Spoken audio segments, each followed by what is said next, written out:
Muito bem, meus irmãos, eu gostaria de convidar você a abrir sua Bíblia agora na primeira carta de Paulo aos Tessalonicenses, capítulo 5, versos de 1 a 11. O tema que eu proponho para essa mensagem é Você é Dia. Você é Dia. Esse é o tema da mensagem de hoje aqui no livro, na carta de Paulo aos Tessalonicenses, capítulo 5, versos de 1 a 11. Preste muita atenção nessa leitura da palavra de Deus. Diz assim: Irmãos, relativamente aos tempos e às épocas, não há necessidade de que eu vos escreva, pois vós mesmos estáis inteirados com precisão de que o dia do Senhor vem como ladrão de noite. Quando andarem dizendo paz e segurança, eis que lhe sobrevirá repentina destruição, como vêm as dores de parto, aqui está para dar à luz, e de nenhum modo escaparão. Mas vós, irmãos, não estáis em trevas, para que esse dia como ladrão vos apanhe de surpresa. Porquanto vós todos sois filhos da luz e filhos do dia. Nós não somos da noite, nem das trevas. Assim, pois, não durmamos como os demais. Pelo contrário, vigiemos e sejamos sóbrios. Ora, os que dormem, dormem de noite, e os que se embriagam, é de noite que se embriagam. Nós, porém, que somos do dia, sejamos sóbrios, revestindo-nos da couraça da fé e do amor, e tomando como capacete a esperança da salvação, porque Deus não nos destinou para a ira, mas para alcançar a salvação mediante nosso Senhor Jesus Cristo, que morreu por nós, para que quer vigiemos, quer durmamos, vivamos em união com Ele. Consolai-vos, pois, uns aos outros, e edificai-vos reciprocamente, como também estáis fazendo. Amém. Amém. Vamos orar mais uma vez? Senhor Deus, querido e eterno Pai, muito obrigado a Deus pela tua palavra, obrigado pela tua graça bendita, obrigado pelas tuas instruções, ó Deus, e essa revelação bendita, ó Deus, de como nós devemos nos portar até a tua volta, ó Deus. Nós te amamos, nós te bendizemos, em nome de Jesus. Amém. Essa curiosidade que os crentes têm de quando será a segunda vinda de Jesus, de quando será de fato aquele dia do fim da qual o Senhor voltará, essa curiosidade corrói todos os crentes de todas as épocas.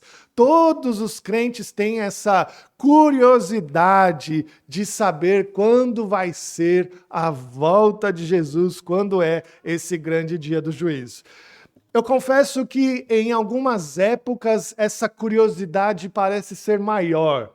Tá? Ao longo da história, a gente vai percebendo isso. Por exemplo, os historiadores dizem que no ano 1000, essa curiosidade fervilhou de uma maneira muito maior lá na Europa. Nesse ano, as pessoas ficaram muito atentas e muito curiosas, acreditando que no ano 1000, sim, ali Jesus voltaria.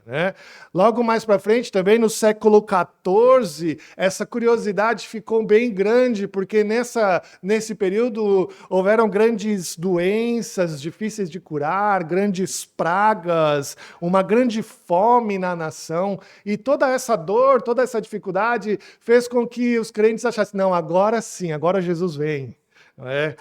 Depois disso, no século XVI, na grande reforma protestante, essa curiosidade também ficou grande, porque não só aconteceu a reforma protestante, que foi algo que rompeu ali com grandes paradigmas da sociedade, mas houveram ali naquele período novas formas de a sociedade se reunir, novas formas da sociedade se governar, e esse período de mudanças na igreja, de mudanças no governo, fizeram com que as pessoas achassem que agora sim Jesus vai voltar, não é mesmo? A gente não esquece aqui, alguns de nós Alguns, né? Não esquecem do ano 2000, não é mesmo? Quando aconteceu o ano 2000, a virada deste milênio, nós ficamos também preocupados com isso. A gente ficou achando, não, agora vai. 1000 anos passou, mas de 2000 não passará, né? Todo mundo falava isso e a gente ficava nesse êxtase acreditando que ali sim seria quando Jesus voltaria, não é mesmo? Por fim, nós vivemos o período da Covid-19, né? Que foi um período que a igreja estava fervilhando, crendo que Jesus voltaria, não é? Todo mundo queria estudar Apocalipse, todo mundo queria estudar o livro de Daniel, porque acreditava que era aquele momento da volta de Jesus. Quantos livros de escatologia eu tive que emprestar para as pessoas lerem e até hoje não me devolveram. Não empreste livros, viu? Livro ninguém devolve. E é isso que acontece. As pessoas estavam querendo saber como que vai ser. Eu acho que agora que vai acontecer. O interessante, quando nós analisamos isso, e essa curiosidade das pessoas em saber o tempo da volta de Jesus, é porque o próprio Jesus disse lá em Marcos 13:32, mas a respeito daquele dia ou da hora, ninguém sabe. Ninguém sabe. Nem os anjos no céu, nem o Filho, senão o Pai que está no céu. Nós temos que entender que quando Jesus disse isso, ele está falando sério. Ninguém sabe quando vai ser esse grande dia. E essa ânsia, esse desejo de tentar alinhar as coisas que estão acontecendo para colocar a volta de Jesus ali, não é bíblica. Nós devemos entender que a volta de Jesus, ela não deve ser algo que a gente faça para contar os dias para saber quando é. A volta de Jesus é uma coisa que nós devemos saber que vai acontecer, mas não quando.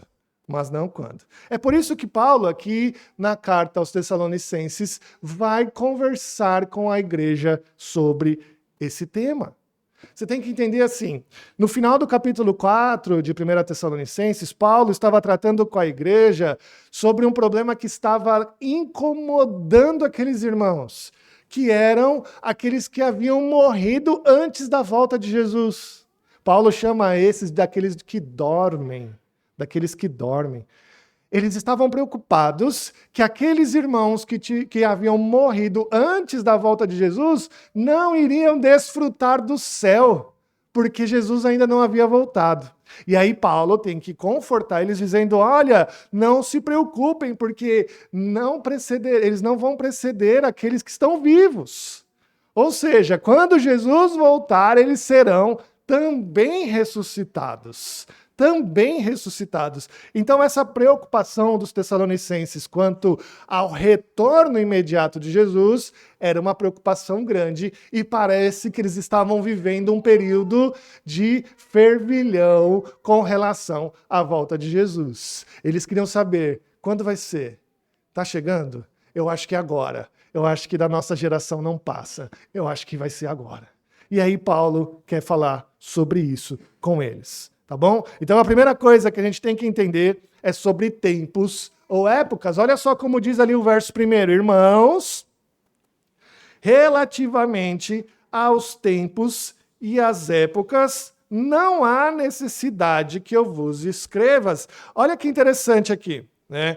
Paulo está buscando aqui, de alguma forma, moderar essa curiosidade grande que eles estavam sobre o retorno de Jesus. Paulo está querendo falar para eles assim, olha, vamos nos aquietar com relação a esse desejo de saber quando que vai ser esse retorno de Jesus. Essa forma de usar as palavras tempos e épocas, que no original é cronos e kairos, né? Tempo de relógio e épocas, né? Kairos, épocas, temporadas, né? É uma forma de dizer assim, esse evento, isso que vai acontecer, né, esse período de ocasiões que está para chegar, não preciso escrever para vocês, Por que eu não preciso escrever para vocês? Porque os próprios tessalonicenses sabiam da instrução de Jesus de que nem mesmo os anjos, nem o Filho sabiam quando chegaria essa data. Somente Deus sabe quando é essa data. A volta de Jesus, a única coisa que nós precisamos saber é que ela vai acontecer. Ela vai acontecer. Agora, quando? A época, o tempo, isso não cabe a nós saber. Não cabe a nós ficarmos olhando para as Escrituras e tentar fazer um cronograma de acontecimentos. Olha, está acontecendo muita guerra. Está acontecendo muita doença, está acontecendo muita fome. Eu acho que agora vai chegar o anticristo e Jesus vai voltar. Não é para isso que a Bíblia serve. Não é para fazermos um calendário e programarmos a volta de Jesus. É só para a gente saber que vai acontecer. Vai acontecer.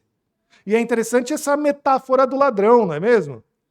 Pois vós mesmos estáis inteirados com precisão de que o dia do Senhor vem como ladrão de noite. Essa metáfora do ladrão é muito interessante porque aponta para a volta de Cristo de uma maneira muito repentina, da qual a gente não está esperando. Não é mesmo? Parece que o Senhor está dizendo, como foi dito lá em Mateus 24:43, né? Mas considerai isso. Se o pai de família soubesse a que hora viria o ladrão, vigiaria e não deixaria que fosse arrombada a sua casa. Não é verdade? Se a gente soubesse que o ladrão ia vir naquela noite, a gente ia fazer o quê? Ficar acordado. A gente ia se preparar. A gente ia montar uma barreira maior, ia colocar umas armadilhas, não é mesmo? De alguma forma a gente ia se preparar. Mas Jesus não vai voltar num dia que a gente sabe, ele vai voltar como um ladrão vem de noite, num dia que a gente não sabe. Num dia que a gente não sabe qual é. O apóstolo Pedro escreveu algo assim também lá em 2 Pedro 3,10. Virá, entretanto, como ladrão o dia do Senhor, no qual os céus passarão com estrepitoso estrondo e os elementos se desfarão abrasados. Além de ser um dia repentino, além de ser um dia de surpresa, da qual a gente não sabe, vai ser um dia da qual ninguém vai passar desapercebido. Saiba disso. Ninguém vai passar esse dia como se não tivesse entendido que é o dia do Senhor, porque vai ser um estrepitoso estrondo. Os elementos do céu se desfarão abrasados. Vai ser um dia que vai dar para perceber bem que Jesus está voltando. Vai ser um evento de situações naturais, dos elementos naturais acontecendo, coisas que nós nunca vimos.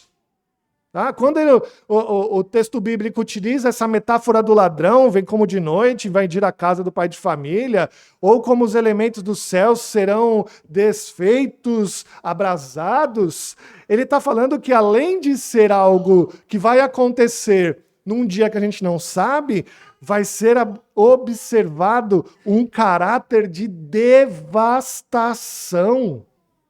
Vai ser um dia onde as coisas serão devastadas. É isso que o texto diz. Esse caráter de devastação, meus irmãos, que chega como um ladrão para nós, deve nos fazer ficar atentos. Deve nos chamar a atenção para uma vida de santidade, porque a devastação, a destruição, é sobre tudo aquilo que desagrada ao Senhor. É sobre tudo aquilo que não está de acordo com a vontade do Senhor. Isto será destruído. Esse dia do Senhor virá de uma maneira inevitável, agora como um dia de juízo. Um dia onde o Senhor julgará as coisas que são de acordo com Ele e as coisas que não são de acordo com Ele. Por isso que nós devemos nos atentar. A grande questão tratada no texto não é o dia que isso acontece. Essa curiosidade não cabe a nós, mas é sobre o preparo que nós estamos vivendo. A discussão não está na data, a discussão está, vai acontecer. Nós estamos preparados ou não? Não faz a gente perder tempo contando os dias. A gente não tem que perder tempo fazendo cronogramas, calendários. Nós devemos estar cientes de como nós devemos aguardar este dia. Mas existe outra coisa interessante no texto que diz assim, olha o verso 3. Quando andarem dizendo paz e segurança, eis que lhes sobrevirá repentina destruição, como vêm as dores de parto a que está para dar à luz, e a de nenhum modo escaparão. É interessante esse texto, sabe por quê? Porque ele busca chamar a nossa atenção de maneira evidente, clara, porque as notícias de paz e segurança vão acontecer para nos distrair. Olha que interessante isso. Da onde será que veio essa ideia, não é, de paz e segurança? Quem estava pregando isso, paz e segurança, no momento em que não havia paz e segurança? Bom, tem duas opções, tá? Tem duas questões importantes. A primeira vem da arqueologia, né? Os arqueólogos encontraram grandes slogans políticos da época de Jesus que estavam cunhados com paz e segurança. Isso é interessante, né? Eles encontraram moedas romanas com o slogan cunhado paz e segurança. Isso pode nos ajudar a entender uma coisa, não é mesmo? Às vezes o meio político utiliza esse slogan para nos ludibriar. Às vezes o governo utiliza esse slogan, não, no meu governo vai ter paz e segurança. Essa é a ideia. Isso nos chama a atenção porque no mundo onde não há paz e segurança, há alguém prometendo isso. Há alguém prometendo isso. E se a nossa confiança for nisso, nós estamos perdidos, como diz o tempo. A gente vai baixar a guarda. Entenderam? Essa é a ideia. Enquanto estiverem pregando paz e segurança, confia em mim, se eu estiver aqui, eu vou prometer, eu vou garantir paz e segurança. E nós falarmos, ótimo, agora eu posso ficar tranquilo. Ali nós estamos perdidos. Ali nós estamos perdidos. Ali nós vamos baixar a guarda e deixar de confiar no Senhor. A segunda hipótese está, ou melhor, vem dos profetas do Antigo Testamento, né? Os profetas do Antigo Testamento diziam isso para nós, né? Ezequiel 13:10 diz, paz quando não há paz. Os falsos profetas daquela época pregavam algo que era mentiroso. Eles pregavam para o povo, não, tudo bem, estamos em paz, o nosso Deus está feliz, está em paz, quando não havia paz e havia juízo contra o povo de Deus. Isso nos faz chamar a atenção não mais para o governo, mas para os falsos profetas da nossa época. Muitos falsos profetas hoje em dia prometem paz, segurança, prosperidade, saúde, sucesso, conforto, segurança, onde não há. Tudo para nos ludibriar, tudo para nos fazer baixar a guarda. Queridos irmãos, enquanto nós estivermos caindo na conversa dos slogans do governo, quando nós estivermos caindo na conversa dos falsos profetas, dizendo que há paz no mundo em que não há paz, nós vamos baixar a guarda e não vamos vigiar como convém. É isso que o texto vai dizer dos versos 4 a 7. Ele está falando aqui para nós, olha, vocês são os filhos da luz. Você é dia, você não é noite para cair nisso. Paulo está falando para nós, de uma vez por todas, não caia nessa conversa. A metáfora que Paulo utiliza aqui do dia e da noite é muito clara nas Escrituras, porque ela vai afirmar que a noite, a escuridão, está associada à alienação de Deus. Se a gente cair nessa conversa, nós vamos nos alienar do que Deus quer de nós.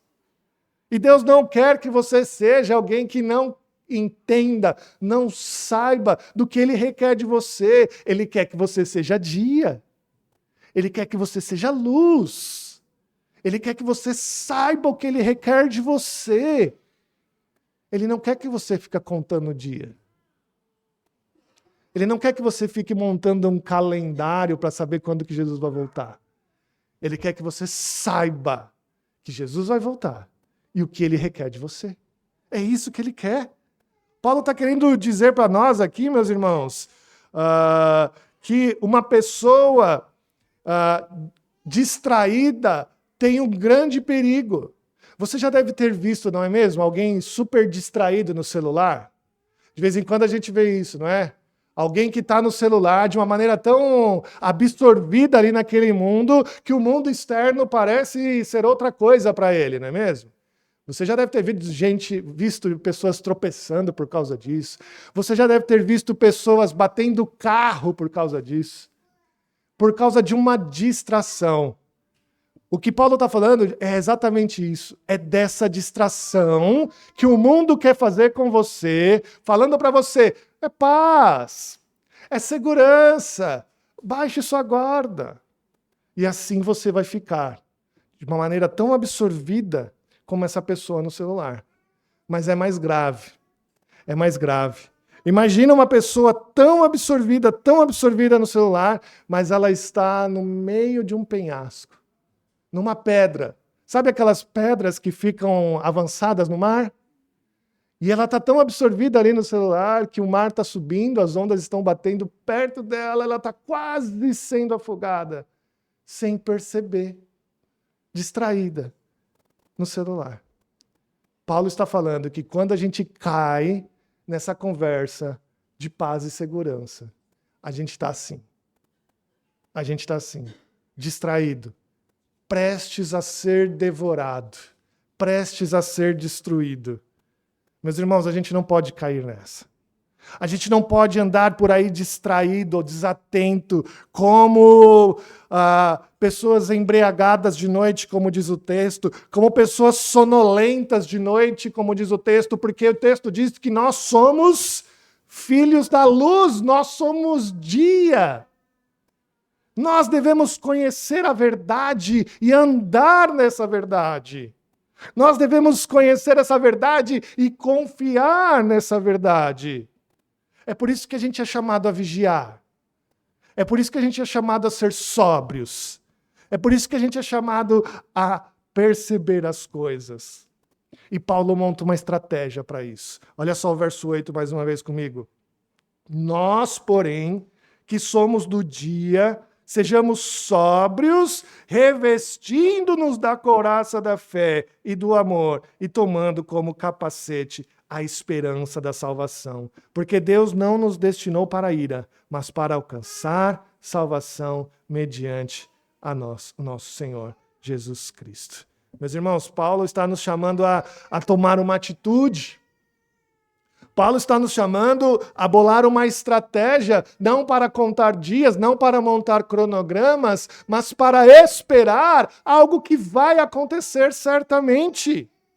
Queridos, eu creio que nós estamos vivendo uma época que, por conta dessa guarda baixa que os crentes estão vivendo, que estão acostumados a andar, preocupados em demandas por aí, e nós estamos caindo em hábitos pecaminosos terríveis. Eu creio que a gente está tão absorvido no celular que a gente não está... É uma metáfora, tá? É só uma metáfora.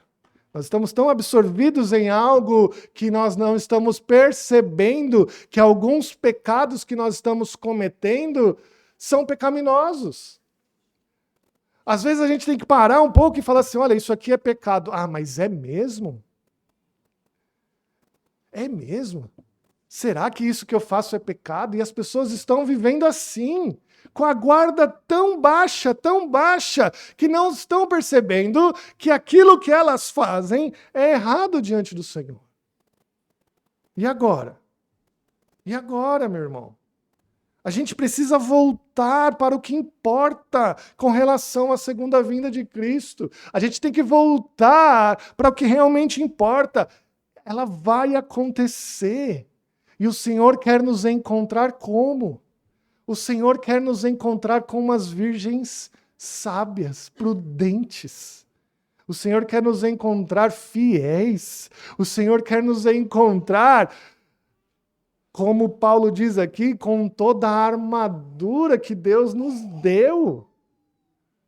Só que a gente está vivendo num mundo que a gente acha que estamos em paz, que estamos em segurança. E aí a gente tira a armadura, e aí a gente se distrai, e a gente não entende que o que estamos fazendo é destruidor. É destruidor.